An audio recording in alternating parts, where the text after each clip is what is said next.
नमस्कार दोस्तों, मेरा नाम कमल डी शाह है और आज हेलो स्वास्थ्य के पोर्टल पर मैं kidney health during the lockdown के बारे में बात करूंगा। मैं नेफ्रोप्लस डायलिसिस सेंटर्स का सह संस्थापक हूं और नेफ्रोप्लस भारत का सबसे बड़ा डायलिसिस प्रोवाइडर है और डायलिसिस सेंटर्स चलाते हैं हम भारत के अलग अलग नगरों में। मैं खुद एक डायलिसिस का पेशेंट हूँ। मैं करीब 23 साल से डायलिसिस करा रहा हूँ। मेरी किडनीज़ 1997 जुलाई में फेल हो गई थी और मेरा प्राइमरी डिजीज़ जो है अटिपिकल हीमोलिटिक यूरेमिक सिंड्रोम था और करीब 21 साल की उम्र में मुझे डायलिसिस पर जाना पड़ा। मेरा एक ट्रांसप्लांट भी हुआ था 1998 नवंबर में, लेकिन वो सक्सेसफुल नहीं रहा और इसकी वजह से मुझे वापस तुरंत कुछ ही दिनों के बाद डायलिसिस पर वापस आना पड़ा। तो करीब 23 साल से ज़्यादा हो गए मुझे और मैं खुद डायलिसिस का पेशेंट हूँ। 2009 के साल में मैंने मेरे साथी विक्रम के साथ और संदीप के साथ नेफ्रोप्लस शुरू किया, जो कि डायलिसिस सेंटर्स हम चलाते हैं और अलग अलग नगरों में हम अच्छी क्वालिटी का डायलिसिस देते हैं। और मैं खुद डायलिसिस का मरीज़ हूँ, इसलिए मैं समझ सकता हूँ कि डायलिसिस के मरीज़ को क्या चाहिए डायलिसिस के सेंटर से और उनको क्या तकलीफ़ें होती है, और इसकी वजह से हमने नेफ्रोप्लस शुरू किया।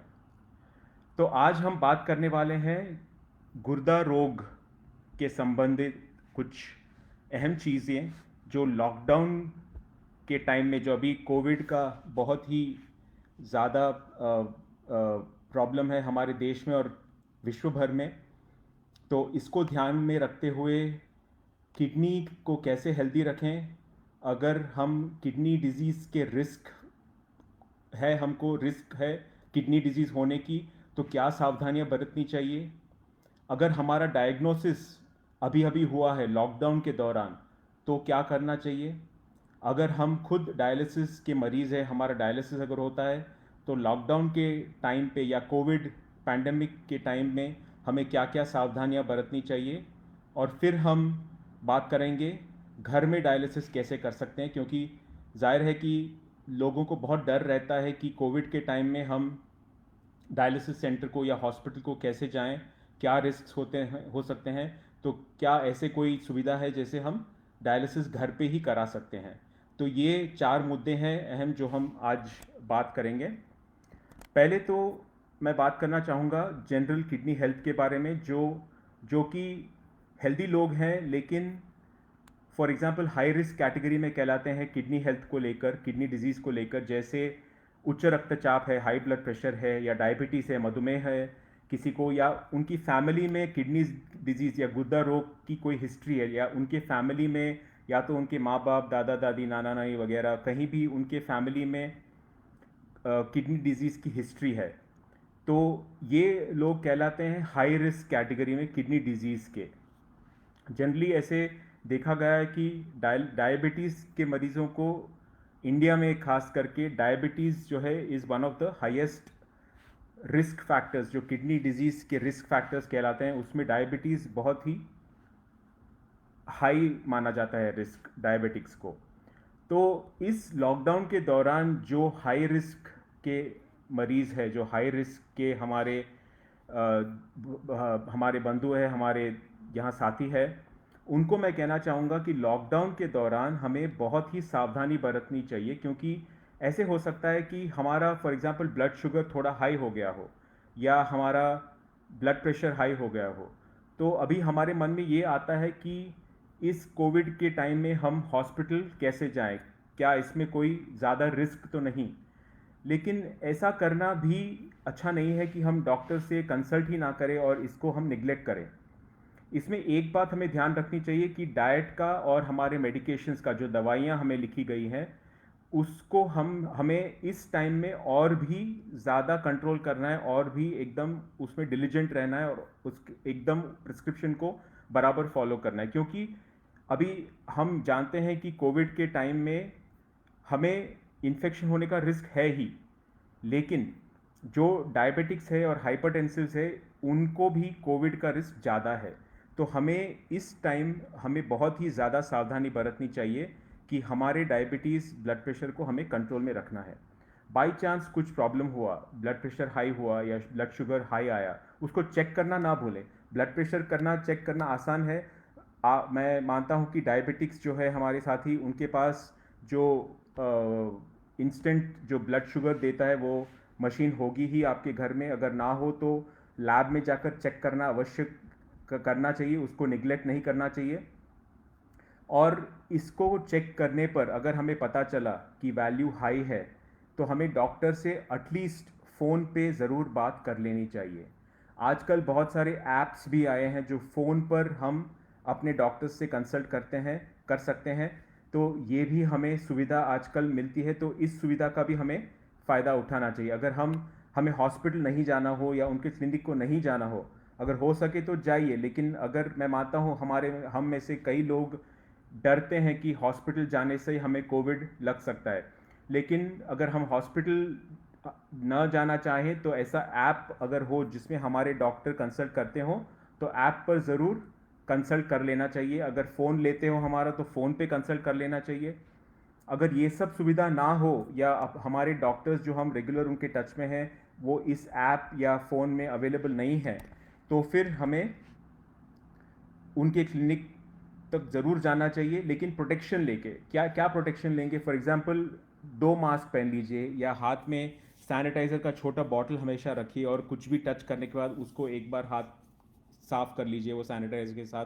तो ये प्रिकॉशंस लेने से रिस्क हमारा कम हो जाता है।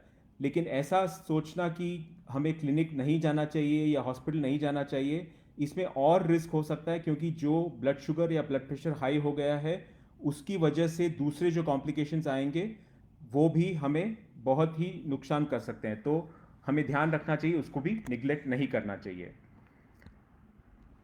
और एक चीज़ जो होती है डायबिटीज़ और ब्लड प्रेशर में, जो कि किडनी डिजीज़ के लिए भी हाई रिस्क है, वो है सिगरेट और शराब। तो सिगरेट और शराब अगर आप लेते हैं तो उसको बहुत ही कम कर लीजिए। और सिगरेट तो बिल्कुल नहीं पीना चाहिए किसी को भी, उसमें बहुत ही हानि है किडनी डिजीज़ का, वो बहुत ही इम्पॉर्टेंट रिस्क फैक्टर है। और शराब भी अगर आप लेते हो तो कम मात्रा कर लीजिए। तो ये हो गई बात जो किडनी उनकी अभी बराबर है, लेकिन उनको रिस्क है किडनी डिजीज तक जाने का। अभी हम बात करेंगे जो अभी अभी उनका डायग्नोसिस हुआ है। तो बहुत लोगों का इंडिया में खास करके डायग्नोसिस एकदम सडनली आता है। बहुत साल तक कोई सिम्टम नहीं रहता, और सडनली एक दिन मालूम पड़ता है कि हमारी किडनीज अफेक्ट हुई हैं, हमारा किडनी फंक्शन कम हो गया है। तो इन लोगों और अभी अभी खास करके जो लॉकडाउन में अगर हमें पता चला, तो फॉर एग्जांपल हमको डॉक्टर ने कहा कि हर 3 महीने या हर महीने या कोई भी फ्रीक्वेंसी पर आपका किडनी फंक्शन ज़रूर चेक करवाइए। तो अगर आपने करवाया और लॉकडाउन के दौरान आपको पता चला कि आपकी किडनी की फंक्शन बहुत ही कम हो गई है, तो इसमें पहले तो घबराने की कोई बात नहीं। आप मुझे देख सकते हैं, मैं खुद 23 साल से डायलिसिस पे हूँ, और अभी मैं एक डायलिसिस सेंटर नेटवर्क चला रहा हूँ। तो इसमें आपको हताश होने की ज़रूरत नहीं है।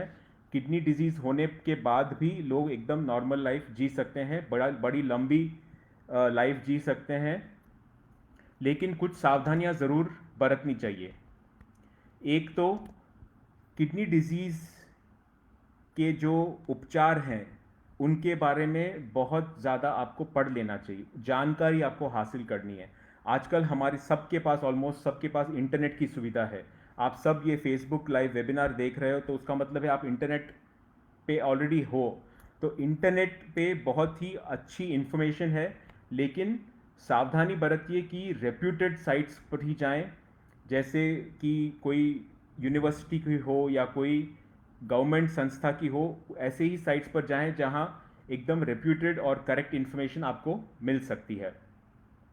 और किडनी डिजीज़ के उपचार के बारे में अलग अलग ऑप्शंस के बारे में, जैसे हीमोडायलिसिस हो, पेरिटोनियल डायलिसिस हो, किडनी ट्रांसप्लांट हो, कंजर्वेटिव कॉम्प्रिहेंसिव थेरेपी हो, इन सब के बारे में आपको पढ़ लेना चाहिए और जानकारी हासिल कर लेनी चाहिए।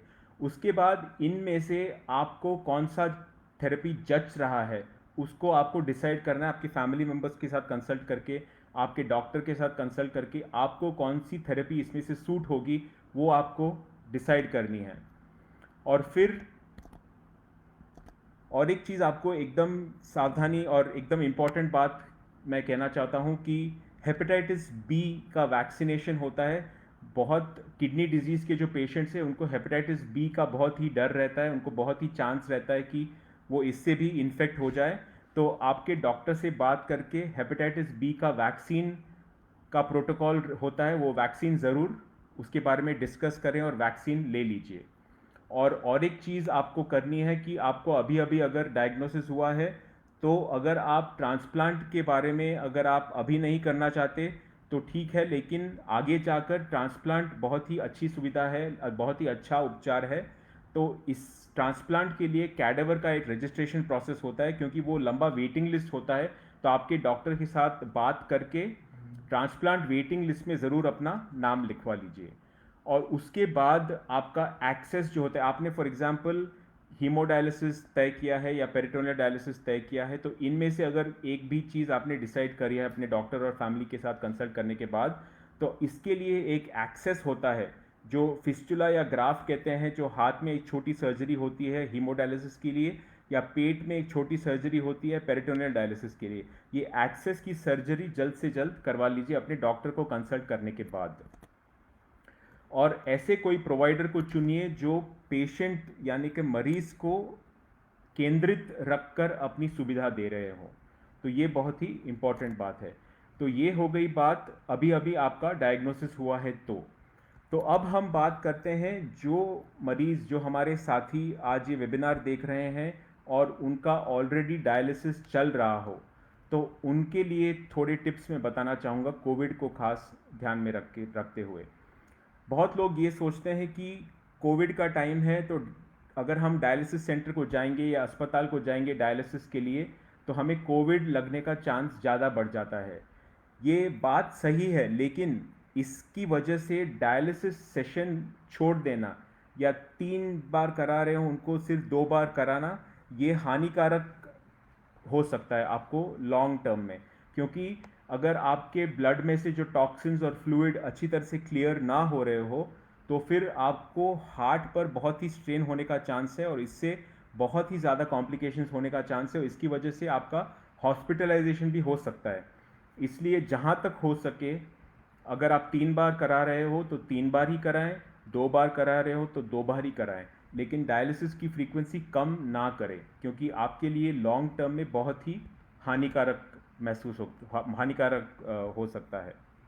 और एक चीज़, डायलिसिस सेंटर को जा रहे हो तो मास्क पहनकर जाइए, इसको ना भूलें। और सैनिटाइज़र का एक छोटा बॉटल अपने साथ रखिए और बार बार अपने हाथ को सैनिटाइज़र के साथ क्लीन करते रहिए, साफ़ करते रहिए और एकदम उसको अच्छी तरह से ऐसे अलग अलग एंगल्स, अलग अलग एक एटलीस्ट एक 20-25 सेकेंड तक उसको क्लीन कर लीजिए। और मास्क जहाँ तक हो सके ना उतारिए डायलिसिस सेंटर में। अगर बाई हो सके तो खाना पीना मत रखिए डायलिसिस सेशन के दौरान। अगर उसके बिना ना चलता हो तो जितनी जल्दी हो सके खा पीकर वापस मास्क पहन लीजिए। और डायलिसिस सेंटर को आप जाते हो तो डायलिसिस सेंटर के बाहर का वेटिंग एरिया, वहाँ जितना कम टाइम बिता सकते हैं उतना कम टाइम बिताइए। हो सके तो बाहर बाहर हॉस्पिटल के बाहर खुले में, जहाँ खुले, याद रखिए कोविड जो है खुले जगह में कम फैलता है और अंदर जगह जो होता है हॉल्स, कमरे, घर वगैरह या हॉस्पिटल वगैरह, अंदर फैलने का चांस ज़्यादा है, बाहर खुले में कम फैलता है। तो डायलिसिस सेंटर को आप जाते हैं तो उसके पहले आपका टर्न, आपकी बारी ना आए तब तक हो सके तो हॉस्पिटल के बाहर खुले में इंतज़ार कीजिए, गाड़ी हो तो गाड़ी में इंतज़ार कीजिए, और फ़ोन करके पूछिए कि आपको कब आना है, आपका सेशन शुरू होता है, उसके 2 मिनट पहले ही अंदर जाइए। इससे भी आपका इन्फेक्शन होने का चांस कम हो जाता है। दूसरा, आपको अगर कोई भी सिम्टम्स हो, जैसे कि बुखार या खांसी, सर्दी या सांस की तकलीफ, तो तुरंत आपको अपने सेंटर में फ़ोन करके बताना चाहिए। याद रखिए, हर कोई बुखार या हर कोई सांस की तकलीफ कोविड नहीं है। इसमें आपको डायलिसिस सेंटर वाले या आपके डॉक्टर बताएंगे कि आगे क्या करना है, लेकिन अगर आप उनको पहले ही बताएंगे, आपके सेशन के पहले ही बताएंगे, तो वो सुविधा आपको करके देंगे कि डॉक्टर को कंसल्ट कराएं या कुछ भी टेस्ट वगैरह कराना हो तो सेशन के पहले करा सकते हैं। इसमें क्या होता है कि अगर आप फ़ोन नहीं करेंगे और डायरेक्ट आप सेशन के लिए आप अपने टाइम पर पहुंच जाएंगे, तब आपको अगर वो बोलेंगे कि नहीं आपका सेशन नहीं हो सकता, आपको ये टेस्ट कराना पड़ेगा, तो फिर आपका सेशन डिले हो जाएगा और जिससे आपको तकलीफ होगी। तो इसकी वजह से डायलिसिस सेशन के पहले ही फ़ोन करके उनको बता लीजिए, हो सके तो पहले ही दिन बता दीजिए कि आपको ये तकलीफ है, उसका क्या करना है। और एक चीज़ आपके सेंटर में आपको ध्यान रखना है कि वो लोग डिसइंफेक्शन प्रोटोकॉल्स बराबर फॉलो कर रहे हैं या नहीं। फॉर एग्जांपल, स्टेरिलेंट के साथ एक सरफेसेस क्लीनिंग या मशीन की डिसइंफेक्शन या टेम्परेचर चेकिंग, ये सब हॉस्पिटल के सेंटर को ज़रूर करना चाहिए। अगर नहीं करते हैं तो आपके डॉक्टर से बात कीजिए। अभी डायलिसिस की बात आती है तो हमारे मन में ये विचार आना स्वाभाविक है कि क्या मैं घर में डायलिसिस करा सकता हूँ या नहीं, क्योंकि आजकल बहुत सारी अच्छी सुविधाएं आई हैं। भारत में भी होम डायलिसिस यानी कि घर पे ही डायलिसिस कराने की सुविधा बहुत जगह उपलब्ध है। इसमें भी दो प्रकार की डायलिसिस है, एक तो जो है होम हीमोडायलिसिस और दूसरा है पेरिटोनियल डायलिसिस। पेरिटोनियल डायलिसिस तो लगभग घर पे ही होता है। जो हमारे साथी आजकल इससे पहले भी पेरिटोनियल डायलिसिस पे थे, उनको तो कोई प्रॉब्लम है ही नहीं, उनका पेरिटोनियल डायलिसिस अभी कंटिन्यू हो रहा है, तो उसमें कंटिन्यू होगा, तो इसमें कोई प्रॉब्लम नहीं है। लेकिन अगर आप हीमोडायलिसिस पे हो और आपको होम हीमोडायलिसिस कराना हो, तो इसके लिए भी आजकल अच्छी सुविधाएं उपलब्ध है और बहुत सारे ऐसे सेंटर्स, सिटीज़ है, नगर है, जहाँ पे होम हीमोडायलिसिस की भी सुविधा उपलब्ध है। हमारी खुद नेफ्रोप्लस के भी होम हीमोडायलिसिस की सुविधा है। हम लगभग 100 मरीज़ की आजकल बहुत सारे अलग अलग जगह पे होम हीमोडायलिसिस की सेवा हम प्रदान कर रहे हैं। तो आपको होम हीमोडायलिसिस होता क्या है, मैं आपको इसके बारे में थोड़ा बता देता हूँ। इसमें आप जो डायलिसिस घर पे करते हैं, मतलब सेंटर में करते हैं, वही मशीन घर पर ला के रखा जाता है। और एक छोटा, आपको पता होगा कि डायलिसिस के लिए एक वाटर ट्रीटमेंट प्लांट या आरओ प्लांट की ज़रूरत होती है। तो ये आरओ प्लांट का एक छोटा वर्जन और रेगुलर डायलिसिस मशीन आपके घर पर लाकर इंस्टॉल किया जाएगा, और फिर टेक्नीशियन या नर्स जो भी है वो अपने साथ कंज्यूमेबल जो होते हैं, डायलाइज़र और पार्ट भी वगैरह आपने देखा होगा, सलाइन होता है, सिरिंजें होती है, ये सब उनके साथ लाएंगे या 1 महीने का साथ लाकर आपके घर में रखेंगे, और फिर आपके डायलिसिस के शेड्यूल के मुताबिक वो घर पर आकर आपको घर पर ही डायलिसिस करेंगे। इसमें आपको प्रश्न आ सकता है कि अगर मुझे डायलिसिस के दौरान कुछ कॉम्प्लिकेशन हो गया तो क्या होगा। लेकिन इसमें यह बात है कि घर पर डायलिसिस करने पर भी हम जो टेक्नीशियंस होते हैं वो अच्छे होने चाहिए, एक्सपीरियंस होने चाहिए, और कोई भी प्रॉब्लम हो, कॉम्प्लिकेशन हो, उसको मैनेज करने के काबिल होने चाहिए। तो आपके प्रोवाइडर से आप एकदम संतुष्ट हो सकते हैं कि आपके जो टेक्नीशियन भेजे जाएंगे वो एक्सपीरियंस्ड है, वो केपेबल है, या कैसे कॉम्प्लिकेशंस मैनेज कर सकते हैं, ये सब आपको संतुष्ट होना है।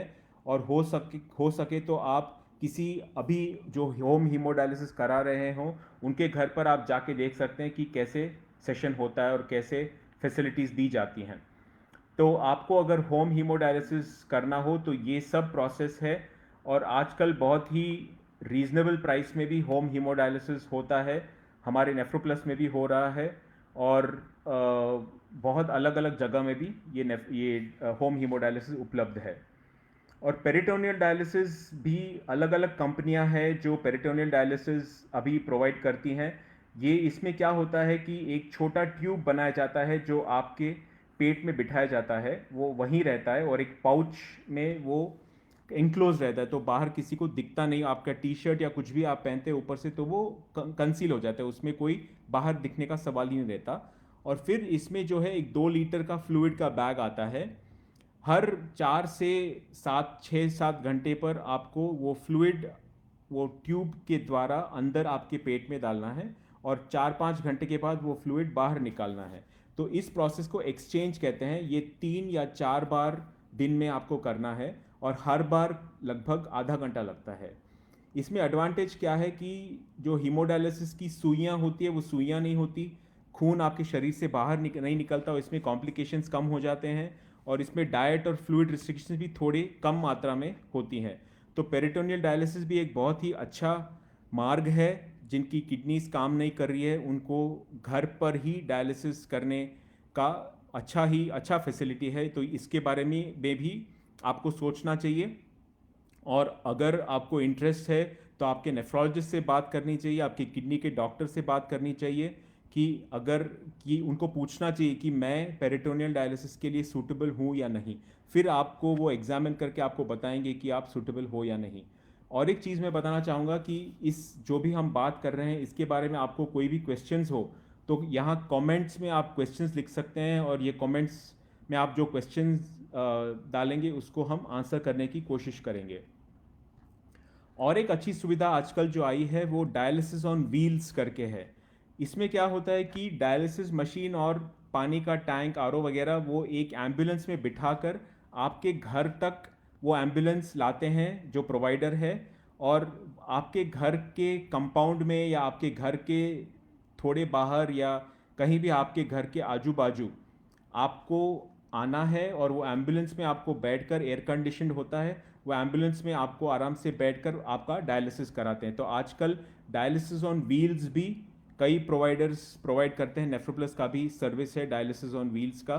तो अगर आपको वो करना है, आपको घर पर, कई लोगों को लगता है कि मशीन और ये डायलिसिस मशीन और ये आरओ घर पर बिठाने से हमारा घर अस्पताल लगने लगता है। सही बात है, ऐसा अगर आपको लगता है तो। और अगर फिर भी आपको घर पर ही डायलिसिस कराना है लेकिन मशीन और आरओ घर पर नहीं रखना है, तो आप ये डायलिसिस ऑन व्हील्स की सेवा भी आप इसका लाभ उठा सकते हैं। अभी मेरे ख्याल से दिल्ली या एनसीआर क्षेत्र में यह उपलब्ध है नेफ्रोप्लस के द्वारा, और कई सेंटर सिटीज़ में भी अभी धीरे धीरे आएगा। और पता नहीं दूसरे कोई प्रोवाइडर्स भी होंगे, उनको भी आप कांटेक्ट कर सकते हैं। लेकिन ये और एक ज़रिया है डायलिसिस घर पर कराने का। कोई भी क्वेश्चंस हो तो कमेंट्स में लिख लीजिए।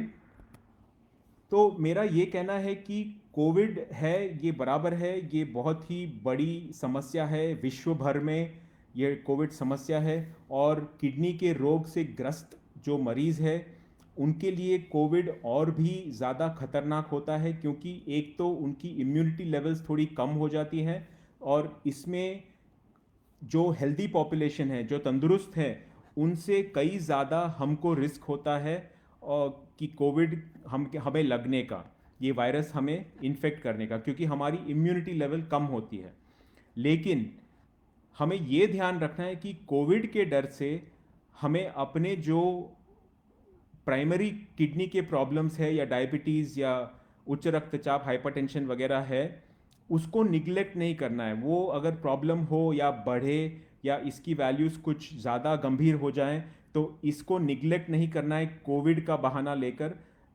हमें हो सके तो डॉक्टर से फ़ोन पर बात करनी चाहिए, व्हाट्सएप पर बात करनी चाहिए, या ऐसे कई ऐप्स है आजकल जिस पर डॉक्टर्स अवेलेबल होते हैं, उनसे बात करनी चाहिए। और ये ना हो सके हमारे डॉक्टर्स उपलब्ध ना हो, जैसे मैंने कहा, तो हमें उनके क्लिनिक में या उनके अस्पताल में ज़रूर जाना चाहिए। इसको निगलेक्ट करने से और ज़्यादा हमको हानि हो सकती है। कोई भी मेडिकल कंडीशन ले लीजिए, इसको जल्द से जल्द एड्रेस करने में ही लाभ है। इसको निग्लेक्ट करने से वो और भी बड़ा हो सकता है। और जो किडनी गुर्दा रोग से अभी अभी उनका डायग्नोसिस हुआ है, उस जैसे मैंने बताया, दो या तीन चीज़ है जो आपके डॉक्टर से बात करके जल्द से जल्द कर लीजिए। एक तो हेपेटाइटिस बी वैक्सीन, दूसरा कैडेवर ट्रांसप्लांट के रजिस्ट्रेशन, और तीसरा जो आरआरटी मतलब रीनल रिप्लेसमेंट थेरेपी यानी कि गुर्दा रोग के उपचारों के बारे में जितना ज़्यादा पढ़ सके, जितना ज़्यादा आप मालूम कर सके, उतना ज़्यादा अच्छा है। क्योंकि अगर हमें अपने रोग के बारे में पता हो तो ही हम अपने डॉक्टर से अच्छी तरह से बात कर सकते हैं। जो डॉक्टर हमको सलाह दें उसको हम अच्छी तरह से समझ सकते हैं और उसको हमारी ज़िंदगी में अमल कर सकते हैं, और इससे हमें बहुत ज़्यादा लाभ हो सकता है। इसलिए इसके बारे में पढ़ना और समझना बहुत ही ज़रूरी है। और ऐसे मत समझिए कि हमें किडनी का रोग आया या ये बहुत बड़ा हमको डायग्नोसिस आया, इससे हमें हताश नहीं होना है। जैसे मैंने बताया था, मैं खुद 23 साल से डायलिसिस पे हूँ, और खुद अभी नेफ्रोप्लस जो कि भारत के सबसे बड़ी डायलिसिस प्रोवाइडर कंपनी है, उसका मैं सह संस्थापक हूँ। तो सोचिए, मैं खुद डायलिसिस होने के बावजूद इतनी बड़ी कंपनी चला रहा हूँ। हमारे 220 से ज़्यादा डायलिसिस सेंटर्स है अलग अलग जगह में। हम 16,000 से भी ज़्यादा मरीजों का इलाज कर रहे हैं। अगर मैं ये सब कर सकता हूँ तो कोई भी कर सकता है। ऐसे बहुत सारे डायलिसिस के मरीज हैं जो ट्रैकिंग करते हैं, जो बहुत बड़ी बड़ी कंपनियां चलाते हैं, जो मैराथन दौड़ रहे हैं। ऐसे नहीं है कि डायलिसिस पर आने के बाद हमारी ज़िंदगी ख़त्म हो जाती है, ऐसे बिल्कुल नहीं है। डायलिसिस के आने के बाद भी एकदम नॉर्मल लाइफ जी सकते हैं हम सब। एक्सरसाइज कर सकते हैं, काम कर सकते हैं, बाहर जा सकते हैं, सब कुछ कर सकते हैं। हमारे मन को हमें स्ट्रांग रखना है, हमारे मन को हमें हताश नहीं होने देना है, एकदम सकारात्मक दृष्टि से हमें बरतना है, हमारी ज़िंदगी हमें बितानी है। और डायलिसिस पे जो आ गए हों, जो अभी भी डायलिसिस पे हों, उनको सावधानी बरतनी है। डायलिसिस के सेंटर को जाने के टाइम पर मास्क, सैनिटाइज़र वगैरह, सोशल डिस्टेंसिंग वगैरह जैसे मैंने बताया था, उसको बहुत ही ध्यान में रखना है। लेकिन एक बात ज़रूर ध्यान में रखनी है कि डायलिसिस सेशन मिस नहीं करना है, क्योंकि ये मिस करेंगे तो हमारे शरीर में टॉक्सिन्स और फ्लूइड बहुत बढ़ सकता है, और इससे डायरेक्ट हार्ट पर असर होता है। और बहुत सारे ऐसे मरीज़ हैं जो लॉकडाउन के दौरान उन्होंने डायलिसिस सेशन मिस किया और उन्होंने एंड में अपने जान से हाथ धो बैठना पड़ा। तो ऐसे हमारी स्थिति नहीं होनी चाहिए, इसलिए हमें डायलिसिस सेशन मिस नहीं करना है। डायलिसिस सेंटर जाएं और वहां जाने के टाइम पर सावधानी बरतिए, मास्क पहनिए, सोशल डिस्टेंसिंग का उपयोग कीजिए, सैनिटाइज़र साथ में रखिए, और हो सके तो खाना पीना मत करिए। अगर कंपलसरी हो तो फिर जल्दी ख़त्म कर कर वापस मास्क पहन लीजिए। और डायलिसिस सेंटर में भी सावधानी से उनको आप पूछिए कि आप क्या सावधानी बरत रहे हैं, क्या प्रिकॉशंस ले रहे हैं, सैनिटाइजेशन बराबर हो रहा है, क्लीनिंग बराबर हो रहा है, टेम्परेचर चेक बराबर हो रहा है, इसके बारे में ज़रूर ध्यान रखिए। तो इसमें और कोई भी क्वेश्चंस हो तो क्वेश्चंस आप कमेंट्स में डाल सकते हैं, नहीं तो हम ये वेबिनार यहाँ समाप्त करते हैं। और इस पर आगे भी आपको जाकर कोई भी क्वेश्चंस हो तो आप इस हेलो स्वास्थ्य के कमेंट सेक्शन में आप डाल सकते हैं, और हम कोशिश करेंगे कि आगे जाकर भी इन क्वेश्चंस का जवाब दे सकें। और ऐसे ही किडनी हेल्थ को लेकर, डायलिसिस को लेकर आगे जाकर भी हम ऐसे ही टॉपिक्स आपके लिए लाते रहें हेलो स्वास्थ्य के माध्यम से। और आशा करता हूं कि आज के वेबिनार से आपको जानकारी अच्छी प्राप्त हुई होगी। और इसके साथ ही मैं आपसे विदा लेता हूं। नमस्कार।